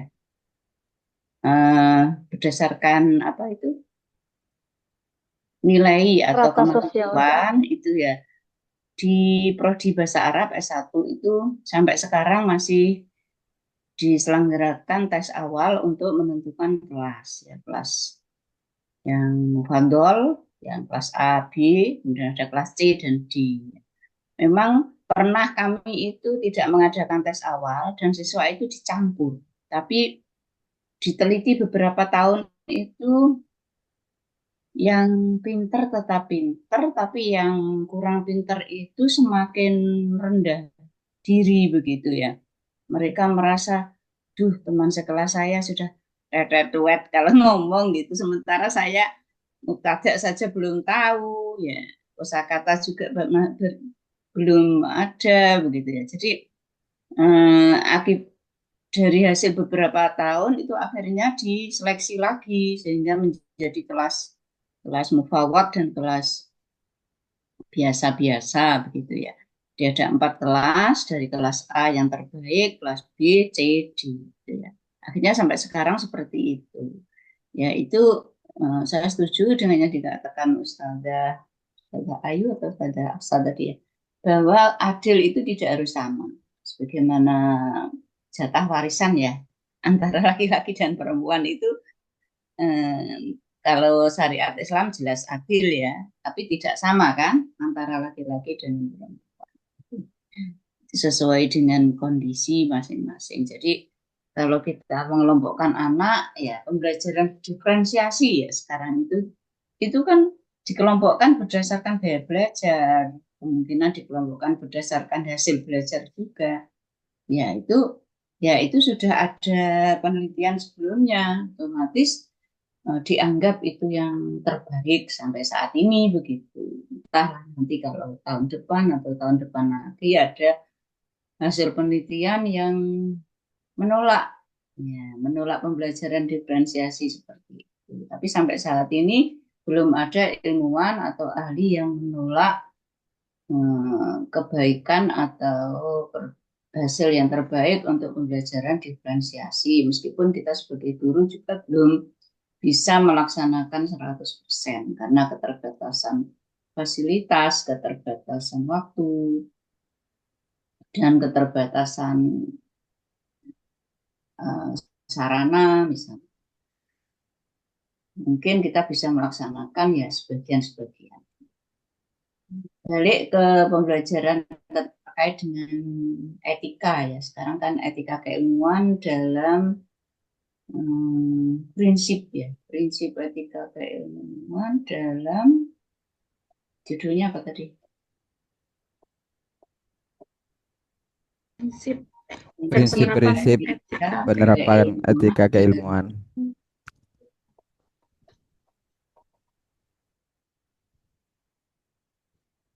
Dan penerapannya dalam pengembangan ilmu. Dalam pengembangan ilmu otomatis tidak termasuk pembelajaran ya. Pengembangan ilmu itu kalau kita misalnya menyusun sebuah buku, yaitu pengembangan ilmu, kemudian penelitian, kemudian penelitian pengembangan, berbagai macam penelitian, kemudian menulis karya ilmiah, kemudian mempublikasikan. Jadi sementara yang proses pengajaran tadi sudah kita lalui, sudah kita bahas minggu-minggu lalu. Oke, jadi tadi sudah dijelaskan terkait dengan prinsip-prinsip etika keilmuan, ada kejujuran, honesty. Saya perhatikan kalau semua unsur-unsur atau prinsip itu muaranya pada honesty ya, pada kejujuran. Ya. Jujur dalam apa gitu ya. Jujur misalnya ketika kita mengutip, jujur ketika kita memaparkan metode, jujur ketika kita memaparkan hasil penelitian, ya semuanya muaranya pada honesty, pada kejujuran. Jadi bagaimana kita melaksanakan penelitian, memaparkan hasil, kemudian juga menulis laporan, kemudian membuat karya artikel, dan semuanya muaranya pada kejujuran. Karena itu berbagai macam rujukan yang mungkin bisa dibaca, itu semuanya intinya ke sana. Termasuk kerahasiaan dan privasi responden itu ya kita ketika mau wawancara atau melakukan observasi itu kan senantiasa mengatakan kepada responden bahwa kerahasiaan responden akan dijaga. Apakah ucapan kita itu jujur atau tidak? Ya, itu kan terkait dengan itu ya. Kemudian menghindari fabrication, falsification, plagiarisme. Ya jelas. Setiap kampus, setiap universitas pasti sudah ada itu lembaga yang menangani tentang kode etik publikasi ya. Termasuk di setiap prodi pasti ada dosen yang bertugas untuk ngecek plagiasi sebelum ujian. Memang kita nggak diberi hak untuk itu ya, itu karena faktor dana atau faktor apa. Jangankan mahasiswa, dosen pun itu tidak diberi hak untuk apa, membuka itu Turnitin yang dipunyai oleh kampus itu ya. Jadi saya pun punya apa langganan sendiri begitu ya. Jadi berlangganan sendiri untuk mengecek plagiasi tugas dari anak-anak, tugas terutama tugas menulis makalah atau artikel itu saya punya langganan sendiri dan bayar sendiri begitu. Jadi memang tidak semuanya kita itu diberi akses ke sana. Kalau dosen mungkin mau menerbitkan artikel terus dicekkan itu ya boleh. Tapi kalau untuk beberapa kelas ya, cek plagiasi sekelas itu tidak diperkenankan. Jadi kita harus langganan sendiri begitu. Semua dosen punya langganan sendiri. Ya karena mungkin tidak diperbolehkan semuanya mengakses atau gimana saya juga nggak tahu ya. Yang jelas tidak diperbolehkan, hanya kita nunut gitu. Misalnya kita mau publikasi satu artikel kita nunut cek plagiasi Ustadz gitu. Itu boleh. Tapi kalau satu kelas ya nggak boleh, beliaunya nggak berkenan gitu. Jadi etika publikasi itu setiap kampus itu sudah punya ya, punya komite untuk menangani hal ini.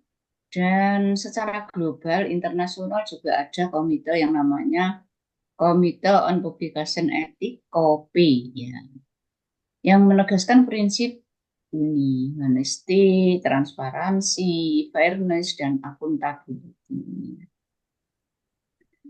Jadi tim atau komite ini menangani publikasi yang bersifat internasional.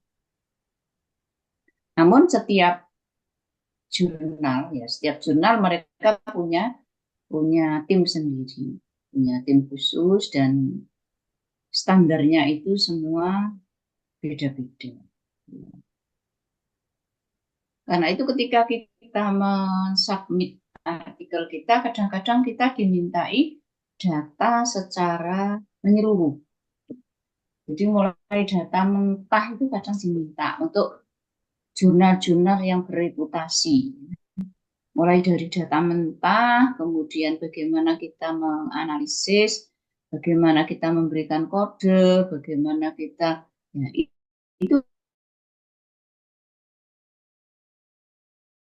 itu diminta semua. Itu oleh komite yang ada di jurnal itu. Dan mereka itu lebih suka kalau penelitian kita itu kita laporkan ya sesuai dengan apa itu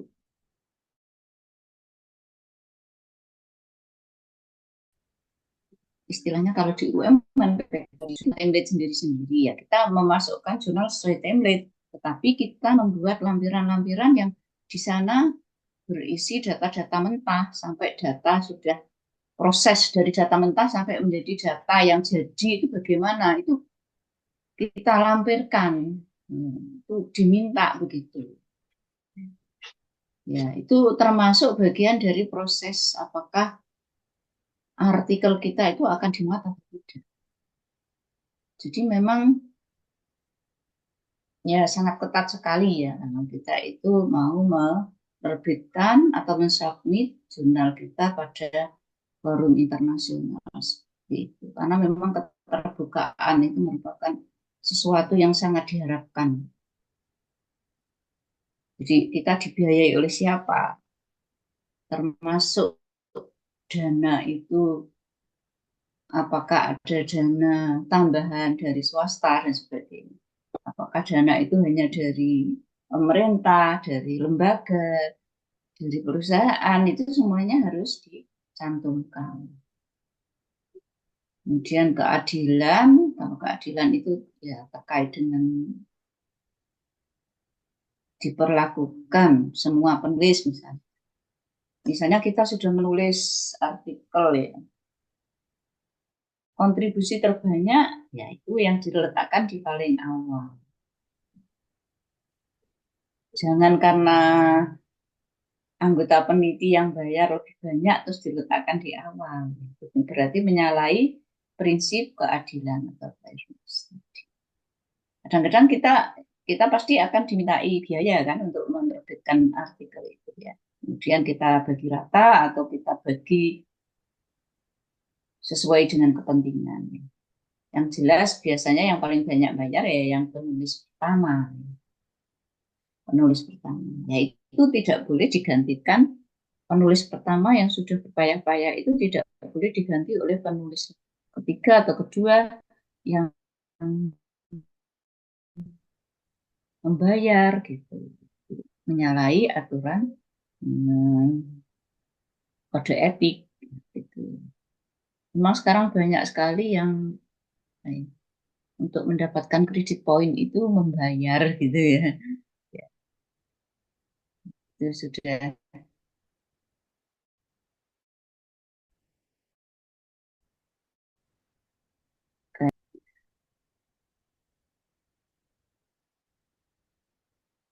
ada yang mau ujian tesis belum punya LOA kemudian membayar jurnal di editor jurnal untuk mendapatkan LOA. Itu saya dengar-dengar bisik-bisik seperti itu banyak dilakukan oleh mahasiswa S2, S3 dan sebagainya. Karena daripada nanti bayar FPP lagi, UKT lagi sekian banyak, mending bayar di jurnal sekian. Yang penting dapat LOA dan bisa ujian. Ya, itu sebenarnya melanggar kode etik.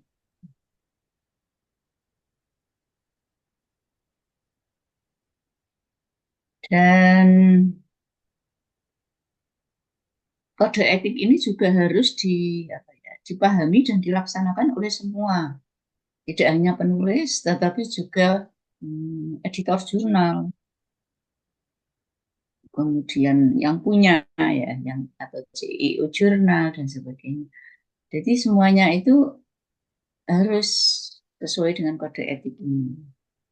Lembaga maupun direktur yang mempunyai hak dalam hal publikasi.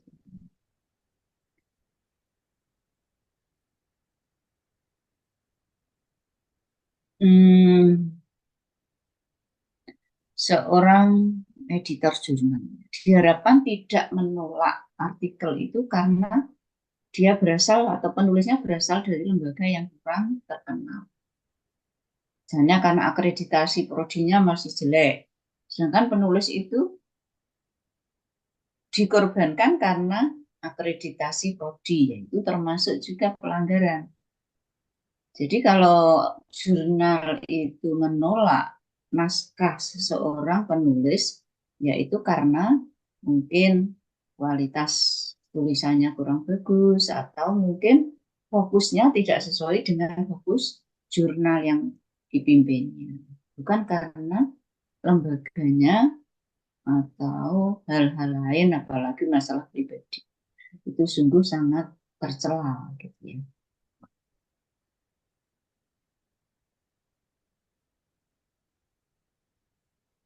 Jadi akuntabilitas dari publikasi itu sangat dijaga, harus sangat dijaga oleh semua pihak yang terkait dengan publikasi atau penerbitan karya ilmiah.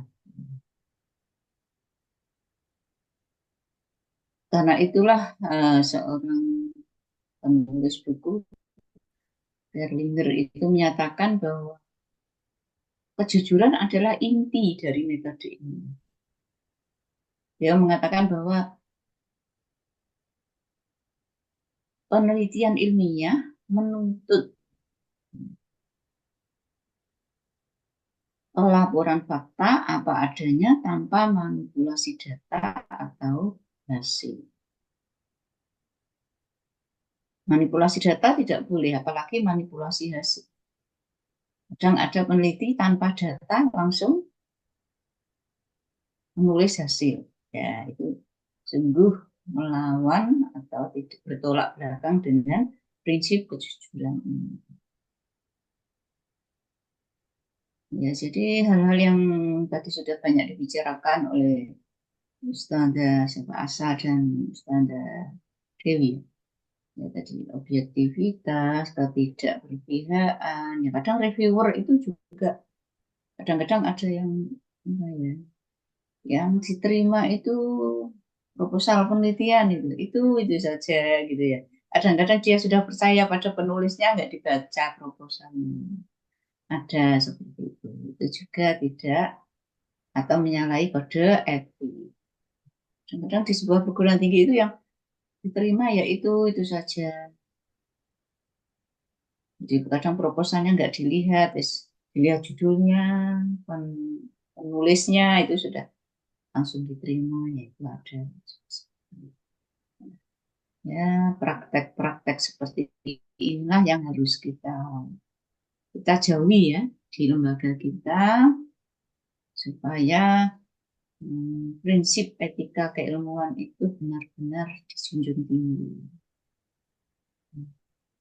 Saya kira itu tambahan dari saya. Saya tidak perlu menambahkan PPT karena memang saya kira tadi sudah lengkap ya dipaparkan. Intinya ya itu kejujuran, keterbukaan, keadilan, transparansi,